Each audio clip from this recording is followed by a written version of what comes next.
Queridos irmãos e irmãs, mais uma vez estamos aqui no nosso canal, no YouTube, nas redes sociais, para partilharmos um pouquinho a palavra de Deus.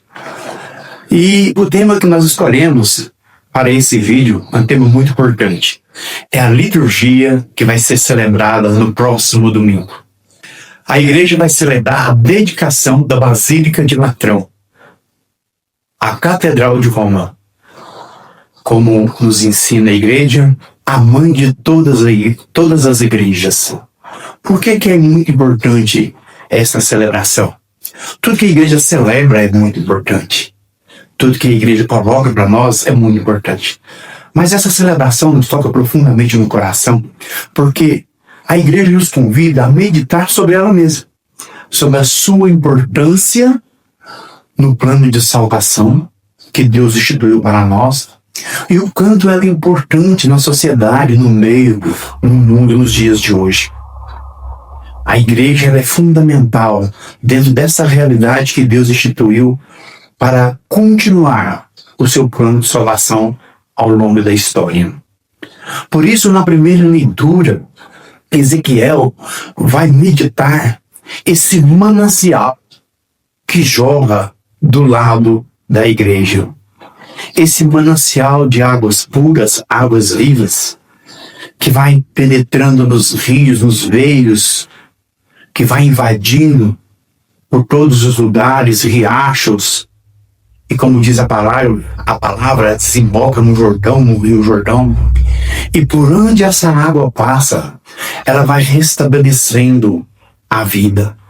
E é interessante que o profeta fala do lado leste, né? A palavra nos ensina que esse lado leste é porque seria o lado mais árido, né? Mais árido.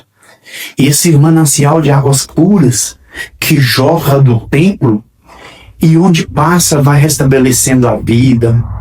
E todas as pessoas que estão ali em volta vai aproveitando de todos os seus benefícios, colhendo os seus frutos.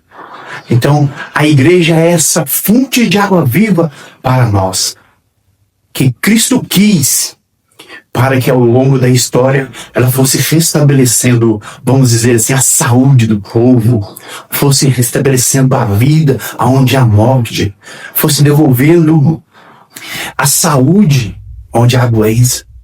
Esse rio, esse manancial de águas vivas que vai transformando tudo que toca. E não é assim com a igreja? Quando nós olhamos na história da humanidade, quantas cidades surgiram em volta das igrejas? Primeiro era a igreja. Mesmo que fosse uma pequena capelinha, logo surge um povoado, logo surge uma cidade, uma nação. Porque a igreja é o sinal da presença de Deus no meio de nós. Aonde está Deus, o povo se achega, se aproxima. Por isso, a palavra de Deus nos traz essa realidade. Como diz em Ezequiel, no versículo 8, estas águas correm para a região oriental e descerão até a estepe, desembocarão no mar das águas podres e sanearão. Então a igreja vai saneando toda a história, toda a humanidade com as suas graças. E de que água? Que fontes de água, que mananciais são esses para nós, senão os sacramentos confiados à igreja pelo próprio nosso Senhor Jesus Cristo. Essa experiência que nós fazemos da vivência sacramental, são esses rios que nos purificam, que nos devolve a vida, vai nos unindo à igreja de tal forma que São Paulo, na segunda leitura, vai dizer: vós sois o templo do Espírito, o templo de Deus.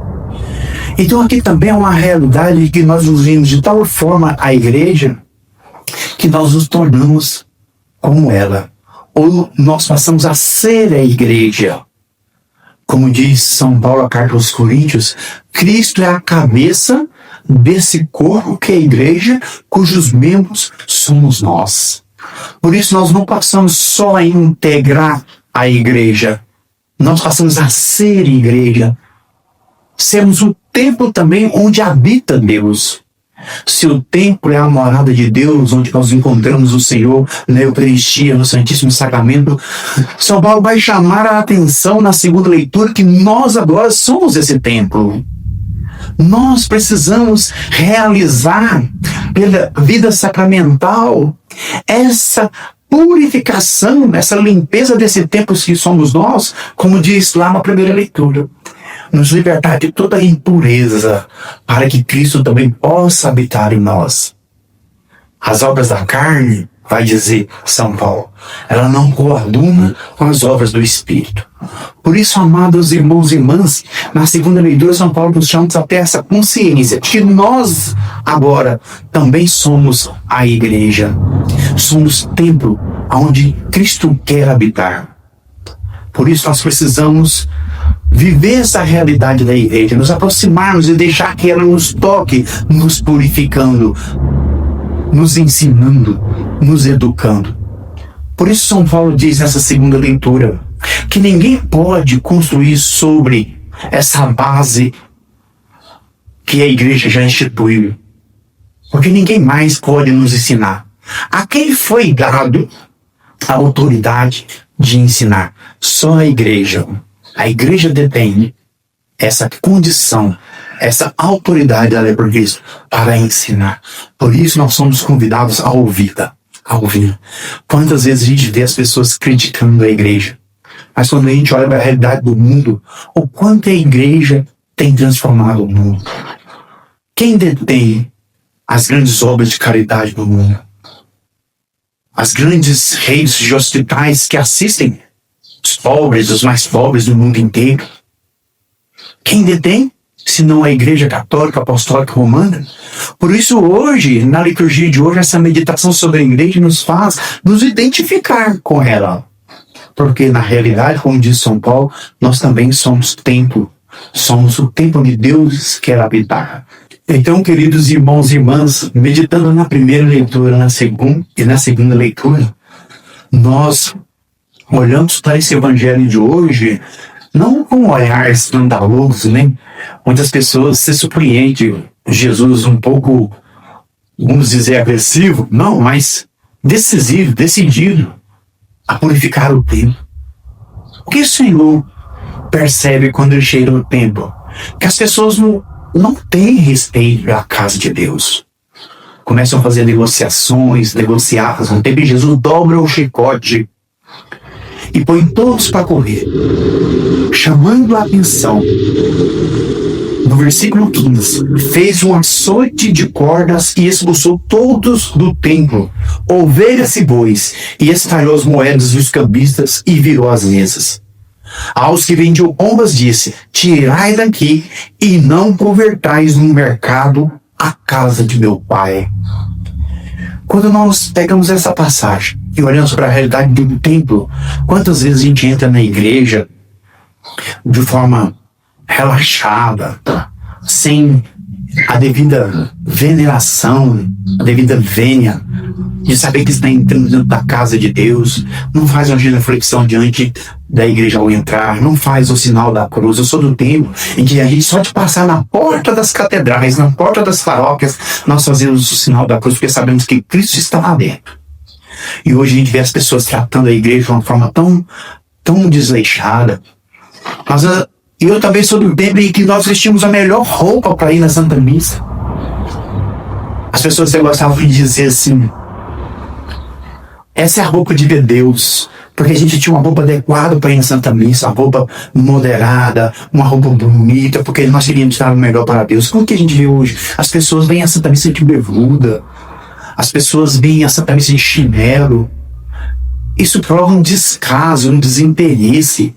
Se você tentar entrar no fórum da sua cidade, você não entra dessa forma, porque o poder público exige de você um respeito. Como a gente entra na igreja de Deus de forma tão relaxada? Então Jesus Cristo vai chamar a atenção para isso. Não trate a casa de meu pai como um mercado. Tenha respeito, porque aqui habita Deus. Então a gente entra com a verdadeira devoção, saber que Cristo está ali. E nós começamos a olhar para os seus vitrais, para as imagens, e ver como nos exortam. Por que a igreja tem esses vitrais, tem essas imagens? Isso não é para a adoração, é para a veneração, para que nós possamos ver os grandes exemplos de fé para nos contagiar e nos fazer também viver a realidade da igreja, como São José, como Nossa Senhora, os santos. Por isso, amados irmãos e irmãs, Jesus chama essa atenção. Por isso, no versículo 17, depois os apóstolos vão recordar da passagem que diz: o zelo por tua casa me devora. Nós temos que ter zelo pela casa de Deus. Ter zelo, cuidado, amor, porque é a casa do Senhor. Mas ao mesmo tempo que a gente olha para essa realidade do templo, nós olhamos para a realidade do templo que somos nós. Nós também devemos expulsar em nossa vida esses cambistas, essas negociatas, esses atos de pecado, coisas mundanas, sendo a face de Deus, que não permite que Deus habite em nós. Então, a liturgia de hoje nos convida também a olhar para dentro de nós mesmos e fazer essa faxina interior no nosso coração, na nossa alma, deixando o lugar principal do nosso coração para que Cristo possa habitar. Por isso, amados irmãos e irmãs, eu sei que nós vamos estar nesse final de semana, esse próximo domingo, celebrando a dedicação da Basílica de São Pedro, e eu gostaria de fazer esse convite para você, fazer uma reflexão sobre a igreja, o templo, a morada de Deus, mas também a igreja que você é. Porque pela vivência batismal, nós somos inseridos na vida da igreja pela força do batismo. Nós temos vivido essa realidade como precisamos viver? Nós temos tido um respeito devido com o templo, a morada de Deus, e com o templo do Espírito Santo que somos nós? Nós temos verdadeiramente amado esta igreja que Cristo quis para manter o seu projeto de salvação, a sua ordem de salvação no mundo durante as gerações? A igreja tem mais de 2000 anos. E como ela tem sido atingida, ela tem sido atacada. Mas o inimigo não pode vencer a igreja de Jesus Cristo. Porque a igreja de Jesus, sobre a igreja de Jesus Cristo pesa uma promessa do próprio Senhor. As portas do inferno não prevalecerão contra ela. Que nós, amados irmãos e irmãs, ao meditarmos sobre toda essa realidade da liturgia do próximo domingo, nós possamos também ser igreja, viver as realidades da igreja e permitir que, com esse manancial de águas vivas que são os sacramentos confiados a ela possa nos transformando a nossa família e todos aqueles que se aproximam dela. Para você, um ótimo final de semana, um domingo do Senhor na presença de Deus. Louvado seja o nosso Senhor Jesus Cristo, para sempre seja louvado. Por isso, amados irmãos e irmãs, ajuda a manter esse canal ativo. Se você gostou desse vídeo, dessa mensagem, curta, compartilha, se inscreva no nosso canal no YouTube, impulsiona essa obra, esse nosso ministério de levar a palavra de Deus e uma experiência do amor de Deus a todos. Muito obrigado.